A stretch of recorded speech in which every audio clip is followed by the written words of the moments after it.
Congolaises, Congolais, chers compatriotes, il y a 6 ans, je prenais congé de mes responsabilités en tant que président de la République, chef de l'État. Et fait inédit dans notre pays, en près de 60 ans d'indépendance. J'ai passé pacifiquement la main à un nouveau chef d'État. Depuis lors, je m'étais imposé un strict devoir de réserve, y compris quand je fais l'objet, directement ou par mes proches interposés, de provocations, de déni de droit, d'humiliation, d'imputations dommageables et d'autres multiples atteintes à ma dignité. D'abord, parce que je suis convaincu que le temps est le meilleur allié de la vérité, un antidote lent mais puissant contre le venin du mensonge et de la délation. Mais aussi et surtout, parce qu'agir autrement aurait fait le jeu de ceux qui, par cette campagne odieuse, cherchaient à détourner l'attention de notre peuple de leur incapacité, aujourd'hui avérée, à répondre à ses attentes et aspirations. J'ai enfin décidé de briser ce long silence, de sortir de ma réserve et de m'adresser à vous parce que l'enjeu est de taille. Il est même existentiel. Non pas pour ma famille politique ou biologique, moins encore pour ma modeste personne, mais plutôt pour la nation congolaise et pour l'avenir de notre cher et beau pays. J'ai décidé de briser le silence parce qu'au vu de la situation que traverse notre pays, continuer à me taire m'aurait rendu poursuivable devant le tribunal de l'histoire pour non-assistance à plus de 100 millions de compatriotes en danger. Je saisis cette opportunité pour partager avec vous mes réflexions et participer ainsi à la recherche de la solution à la crise que traverse notre pays, la République démocratique du Congo, terre de nos ancêtres, car il est gravement malade et son pronostic vital engagé. Mieux que quiconque, vous en êtes conscient, car vous en faites quotidiennement les frais dans votre chair et vous en payez le prix. Mes chers compatriotes, vu l'importance stratégique de notre pays et le rôle qu'il est appelé à jouer, j'avais, de l'avènement au pouvoir du chef de l'État actuel, conclu avec lui un accord donnant naissance à la coalition entre nos forces politiques respectives. À propos de cet accord, beaucoup de contre-vérités ont été dites, y compris, fort malheureusement, par celui qui est censé connaître la vérité, parce qu'en étant l'un de 2 principaux signataires. En attendant qu'au moment opportun, la vérité soit rétablie, preuve irréfutable à l'appui, permettez-moi pour l'instant d'affirmer qu'en ce qui me concerne, la conclusion de cet accord n'avait pour seule motivation que l'intérêt supérieur de la nation. Par cet accord de mutualisation de forces, j'entendais en effet permettre à mon successeur d'exercer dans la direction des affaires de l'État plus de pouvoir effectif que ce que la faible représentation de sa famille politique au sein de la nouvelle Assemblée nationale était en droit de lui conférer. Je voulais par ailleurs faciliter le fonctionnement harmonieux des institutions et éviter à la nation, comme à notre jeune démocratie, d'éventuelles crises politiques qui leur auraient été fatales.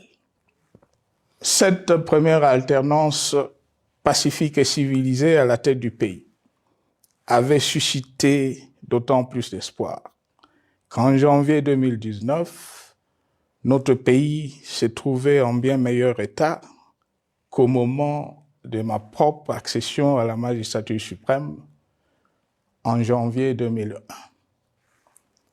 Alors que j'avais trouvé un pays au bord de l'implosion, miné par une longue dictature et des guerres, sans institutions républicaines, économiquement en faillite et socialement déchiré. Bref, un pays dont l'incertitude de lendemain menaçait la stabilité de toute la région. Le 24 janvier 2019, j'avais en effet légué un bien meilleur héritage à mon successeur, à savoir un pays réunifié, largement pacifié et dont les limites territoriales correspondaient exactement à celles qu'elles étaient au 30 juin 1960. Une nation reconstituée, réconciliée et fière de sa diversité. Un État doté d'une constitution progressiste et des institutions fonctionnant harmonieusement. Une économie dynamique et résiliente et débarrassée du fardeau de la dette hérité de régimes antérieurs, du fait de multiples réformes structurelles engagées. Une armée nationale républicaine de plus en plus professionnelle et capable de relever le défi de la défense de l'intégrité du territoire national. Une démocratie en constante consolidation, avec notamment l'organisation sur fonds propres d'un troisième cycle électoral.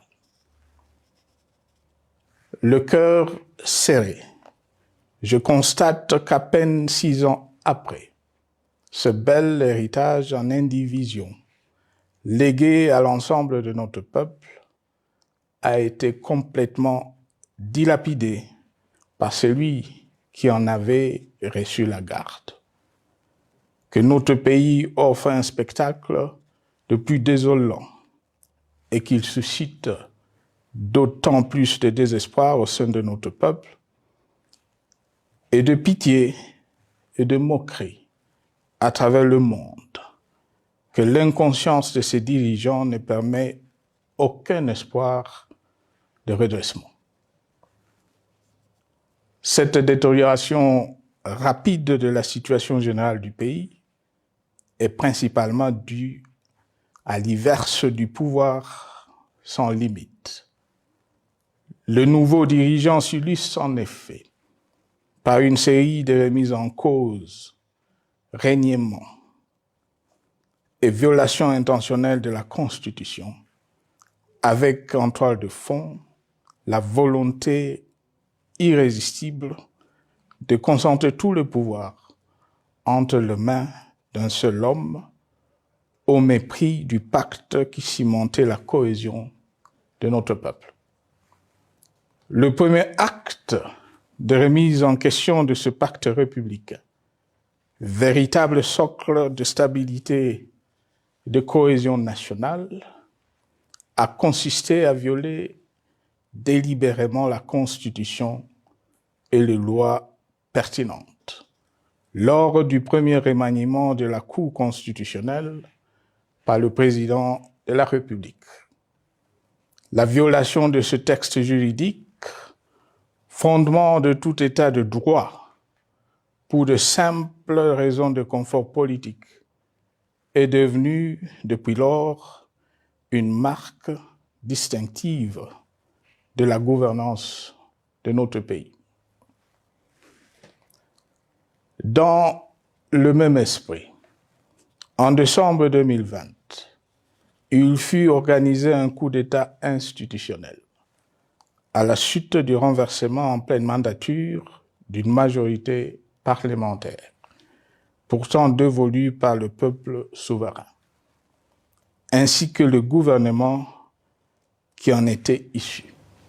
S'en sont ainsi suivis la nomination illégale de membres de la Commission électorale nationale indépendante, ainsi que le simulacre des élections de décembre 2023, organisées en violation du cadre juridique et de normes internationales pertinentes, qui, par une ampleur sans précédent de la fraude, ont amplifié l'illégitimité des institutions et de leurs animateurs.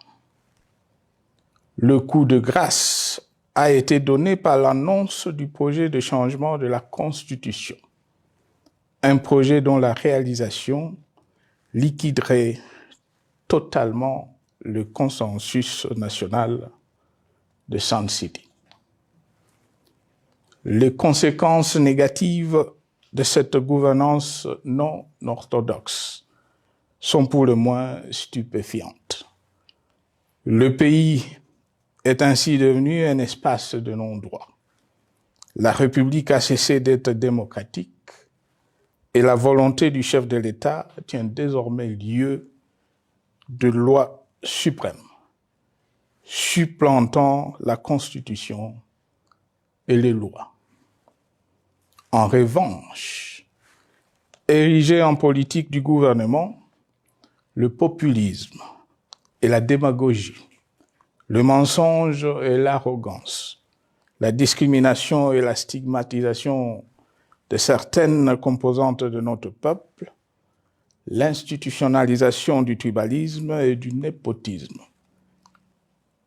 l'opposition de communautés nationales les unes aux autres, le discours de haine et l'injustice ainsi que l'impunité ont d'autant plus aisément détruit la cohésion nationale et le vivre ensemble que l'opulence outrancière et le non-respect de la parole donnée sont les maîtres mots de la classe politique au pouvoir.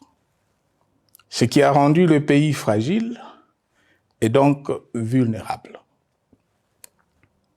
Plus grave, le repli identitaire, dangereux pour l'édification de toute nation, a refait surface, avec ses vieux démons dont l'intolérance et la division est circonstance aggravante.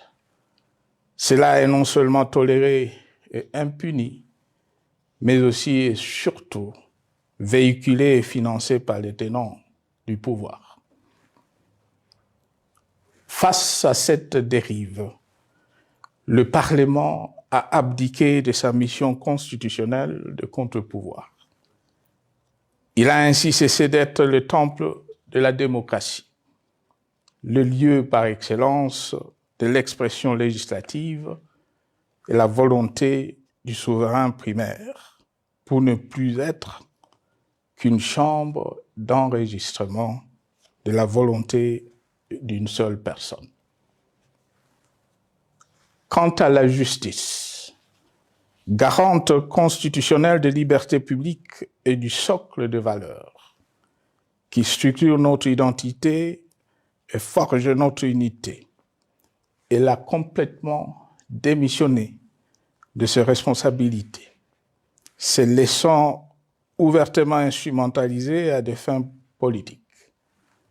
Elle n'est donc plus qu'un instrument d'oppression d'une dictature qui tente désespérément de survivre à contre-courant de l'histoire, par la terreur et l'imposition de la pensée unique.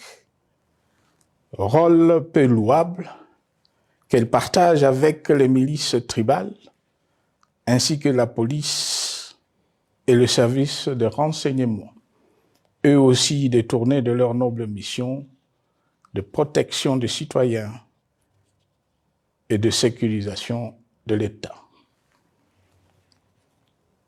Sur le plan économique, la situation est de plus inquiétante. Malgré l'augmentation des recettes publiques, essentiellement due à l'arrivée à maturité de toutes les réformes courageusement votées de 2002 à 2018, notamment le nouveau code minier, forestier, des hydrocarbures, des assurances et de la sous-traitance, et un niveau d'aide financière accru de la part des institutions de Bretton Woods. Aucun investissement n'a été réalisé pour doter le pays d'infrastructures modernes, soutenir de réformes structurelles et stimuler la croissance. Par contre, l'inflation et la dépréciation monétaire, jadis vaincues, sont de retour. La corruption et le détournement de deniers publics ont atteint un niveau inédit. Et l'endettement public que nous avions maîtrisé de 2010 a de nouveau grimpé en flèche, dépassant la barre de 10 milliards de dollars et suscitant des inquiétudes légitimes quant à la solvabilité à moyen et long terme du pays. Les conséquences sur le plan social sont aussi dramatiques. Aggravation du chômage, accumulation des arriérés des salaires des agents de l'État, baisse drastique du niveau de vie de la population et recrudescence du banditisme urbain, de l'exode rural et de la famine dans un nombre croissant de provinces. Les Congolais sont désormais en proie à une véritable angoisse existentielle. Parmi les victimes résignées de ce gâchis se trouve en bonne place notre jeunesse, qui a été pourtant de tout le combat démocratique et qui a beaucoup cru aux vertus de l'alternance pacifique. Aujourd'hui, sans repère ni perspective sérieuse du lendemain, ils se sont abandonnés, laissés à la merci des entrepreneurs de conflits et de vendeurs d'illusions de tous bords. Rien de ce qui lui a été promis depuis 6 ans n'a été réalisé. À cette jeunesse désabusée, comme à l'ensemble de notre peuple, nous tenons à donner une assurance. L'échec d'un régime compromet, mais ne scelle pas définitivement le sort d'un peuple. Mes chers compatriotes, s'agissant de la situation sécuritaire, dans les grandes agglomérations comme dans nos campagnes, elle est partout plus que préoccupante. C'est le cas notamment au nord Kivu, au sud Kivu, en Ituri, au Maniema, au Tanganyika, au Katanga et au Mai-Ndombe, province pourtant voisine de Kinshasa, capitale du pays et siège des institutions. Le sang de nos compatriotes civils et militaires, valeureux officiers et soldats des rangs, mais aussi députés, éminents membres de la société civile ou de partis politiques, a ainsi abondamment et gratuitement coulé. Du fait de l'intolérance, du cynisme, voire pire, d'un terrorisme d'État pratiqué dans un seul et unique dessein, l'abus du pouvoir pour le pouvoir. C'est le cas, entre autres, de plusieurs centaines de détenus du centre pénitentiaire de rééducation de Makala, sauvagement abattus dans la nuit du 1er au 2 septembre 2024, victimes sans défense d'un crime incontestable contre l'humanité, à ce jour resté impuni. Il en est de même de membres de la secte mystico-religieuse Wazalendo de Goma, de jeunes de la Junafek à Lubumbashi et du massacre des adeptes de l'église Mbidi à Kilwa. Cette déliquescence de la situation sécuritaire est due à la mauvaise gouvernance du pays qui, dans ces secteurs, est aujourd'hui caractérisée par une formation militaire bâclée, des recrutements et mises en place ethniquement motivés, ainsi que par l'emprisonnement sans jugement, aussi bien de plusieurs militaires et officiers de haut rang que des agents de l'ordre et de sécurité, majoritairement swahiliphones. Bien plus, à l'armée nationale, bouclier de la nation, instrument de préservation de l'indépendance nationale et de l'intégrité territoriale, il a été substitué de bandes de mercenaires, de groupes armés, de milices tribales et de forces armées étrangères qui ont non seulement montré leurs limites, mais aussi enfoncé le pays dans un chaos indescriptible. L'État a ainsi perdu le monopole de la violence légitime en sous-traitant aux groupes armés, autrefois maîtrisés, le maintien de l'ordre public et de la tranquillité nationale. Et comme si cela ne suffisait pas, l'armée nationale est vilipendée, conspuée et tournée en dérision par les autorités qui n'assument jamais rien alors qu'elles sont censées veiller à sa consolidation et à sa respectabilité. Pour les avoir formés, commandés et conduits au front, je connais nos soldats, boucs émissaires aujourd'hui de toutes les contre-performances enregistrées sur les champs de bataille. Ils ne sont pourtant pas intrinsèquement moins bons, moins nationalistes et moins loyaux. Ce qui a changé entre-temps, c'est la qualité du commandement et de leur prise en charge. Au niveau régional, le gouvernement a levé l'option désastreuse de se détourner de deux principaux instruments internationaux qui étaient à la base de l'architecture régionale de paix et de sécurité, laquelle avait permis la stabilité régionale que le président actuel avait trouvée lors de son accession au pouvoir. À savoir, le pacte sur la sécurité, la stabilité et le développement dans la région de Grand Lac et l'accord cadre pour la paix, la sécurité et la coopération pour la République démocratique du Congo et la région.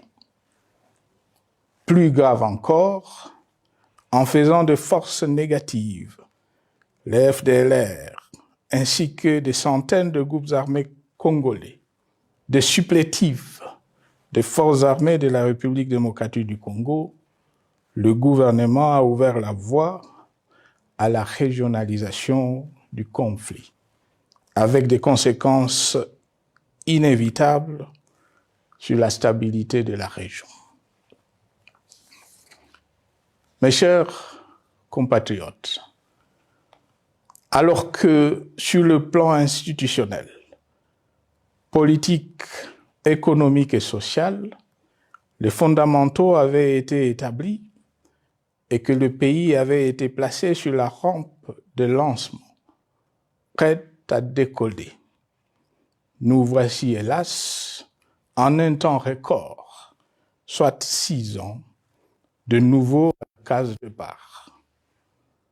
Seul d'un État failli, divisé, désintégré, au bord de l'implosion, inscrit en bonne place au palmarès de pays pauvres, le plus corrompu et très endetté.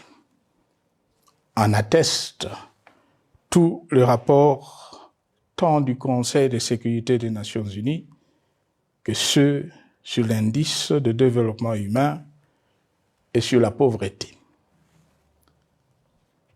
La crise qui déchire notre pays est donc profonde et multidimensionnelle.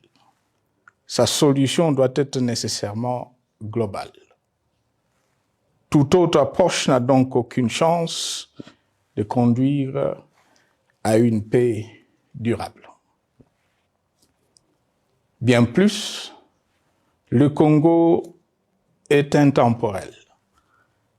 Il n'appartient pas à tel ou tel régime politique, ce dernier étant par définition rotatif et donc passager en démocratie. Il appartient plutôt au peuple congolais dans sa grande diversité. Ce qui est vrai du Congo l'est aussi des immenses ressources du sol et du sous-sol dont il regorge et qui sont essentielles à la croissance et au développement à l'échelle internationale.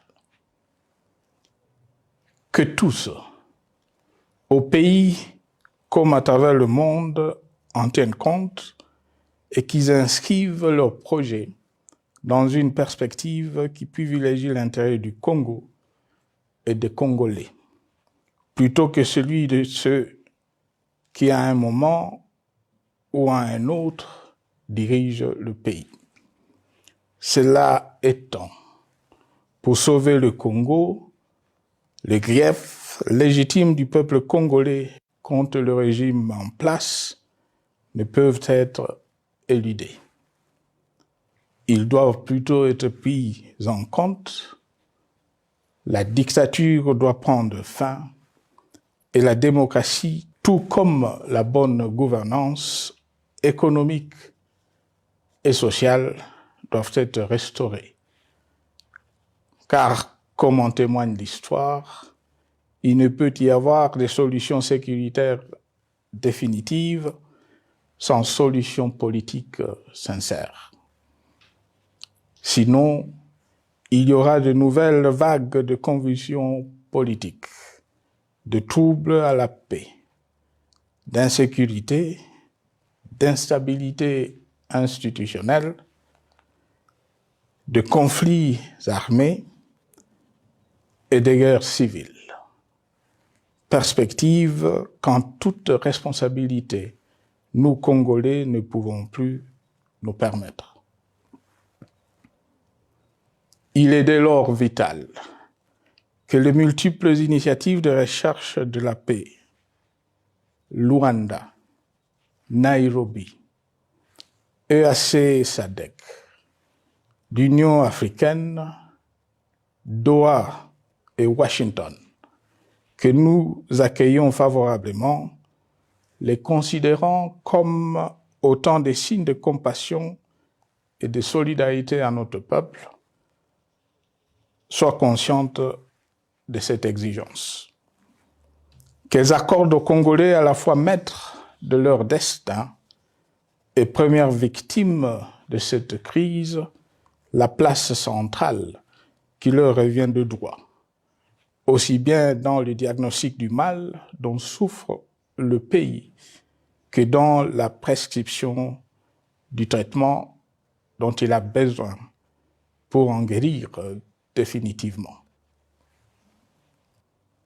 Il convient de noter à ce sujet que le gouvernement de Kinshasa s'est enfin résolu à se mettre autour d'une même table avec l'AFC/M23 depuis plusieurs semaines à Doha, même si, bizarrement, il continue à considérer comme un crime le fait que les autres Congolais se parlent entre eux. C'est le lieu pour moi de saluer la démarche des évêques de la CENCO et de l'ECC, qui a le mérite de n'exclure du débat aucun sujet, ni aucun de nos compatriotes. Sans être parfaite, cette initiative conjointe des Églises mérite le soutien et, si nécessaire, des enrichissements de la part de notre peuple. Mes chers compatriotes, une fois n'étant pas coutume, il convient de dénoncer la falsification de l'histoire par ceux dont le jeu pervers dans l'opposition naguère, comme aujourd'hui au pouvoir, a consisté et consiste encore à calomnier, à diffamer, à diaboliser et à diviser pour gagner et régner, à se défausser sur les autres pour justifier leur contre-performance, quelles qu'en soient les conséquences sur la cohésion nationale ou en termes de vies humaines injustement brisées ou perdues. Une preuve, s'il en fallait encore, vient de nous en être donnée une fois de plus. Il y a quelques jours, en effet, suite à une simple rumeur de la rue ou des réseaux sociaux sur ma prétendue présence à Goma, où je veux me rendre dans les prochains jours, comme annoncé par ailleurs, le régime en place à Kinshasa a pris des décisions arbitraires, avec une légèreté déconcertante qui témoigne du recul spectaculaire de la démocratie. Mieux que quiconque, vous savez que pour moi, le Congo est la priorité absolue, que sa souveraineté et son intégrité territoriale ne sont pas négociables, que mon engagement pour la démocratie, la cohésion nationale, la paix et la stabilité n'est pas un slogan creux, et que le respect de la Constitution et des lois du pays, autant que celui de la parole donnée, sont sacrés. Militaire, j'ai juré de défendre la patrie jusqu'au sacrifice suprême. Hier au pouvoir, aujourd'hui en dehors du pouvoir, je demeure plus que jamais fidèle à ce serment. En ce moment où le pays est de nouveau divisé, appelé par le destin, j'ai le devoir d'œuvrer à la recherche de la paix et de contribuer à la reconstruction de notre pays qui se meurt. C'est dans cet esprit que j'ai choisi ce moment pour exprimer ma sympathie à l'endroit de toutes les victimes du conflit en cours, de réconforter et marquer ma solidarité avec la population de la partie orientale. Vous, qui êtes abandonnés par le pouvoir central, qui semble avoir pris le parti de vous punir, entre autres, en déconnectant les institutions financières du réseau bancaire national et en restreignant le mouvement de personnes et de biens. Ces décisions et bien d'autres vous asphyxient et rendent votre vie plus précaire que jamais.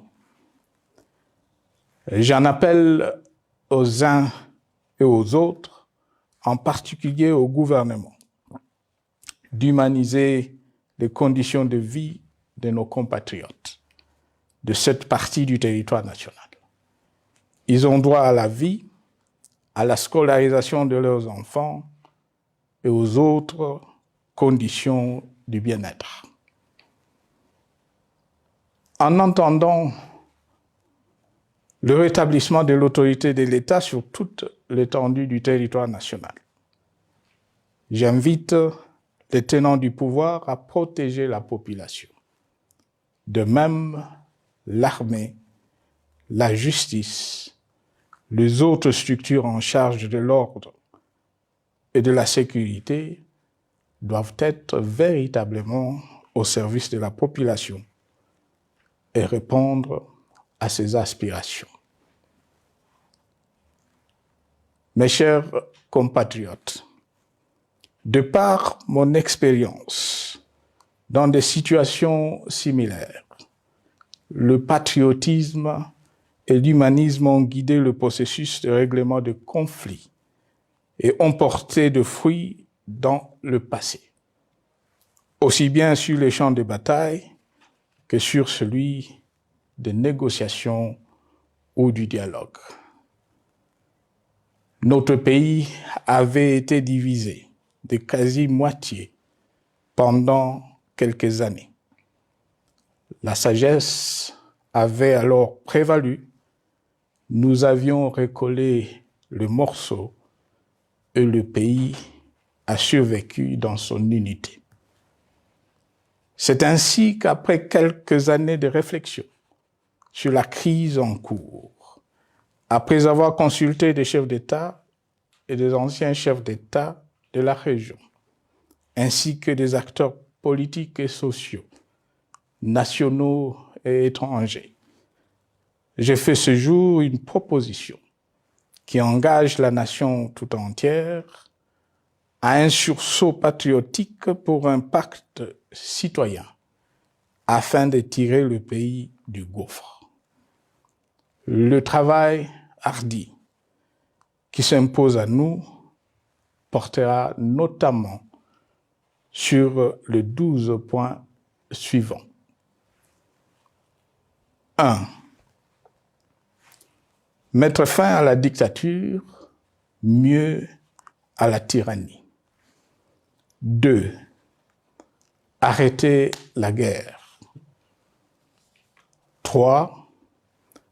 Rétablir l'autorité de l'État sur toute l'étendue du territoire national. 4. Restaurer la démocratie en revenant aux fondamentaux d'un véritable État de droit.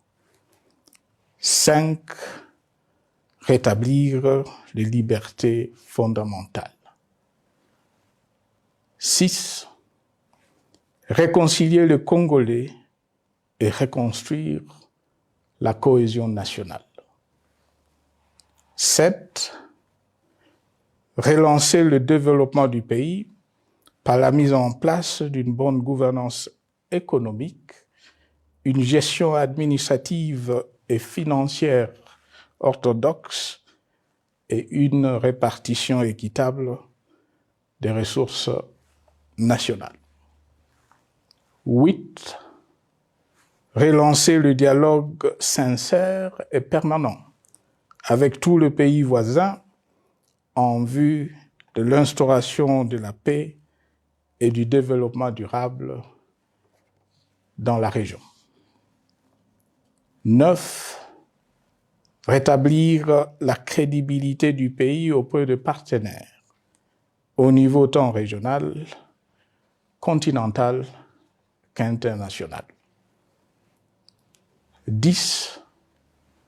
Neutraliser tous les groupes armés nationaux et étrangers et rapatrier ces derniers dans leur pays d'origine.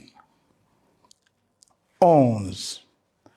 Mettre définitivement fin au recours et à l'utilisation de mercenaires, conformément à la Convention de l'Union africaine sur l'élimination du mercenariat en Afrique du 3 juillet 1977 et à la résolution des Nations Unies du 4 décembre 1989 portant sur la Convention internationale contre le recrutement, l'utilisation, le financement et l'instruction de mercenaires et rapatrier sans condition ceux qui sont déjà déployés sur le sol congolais.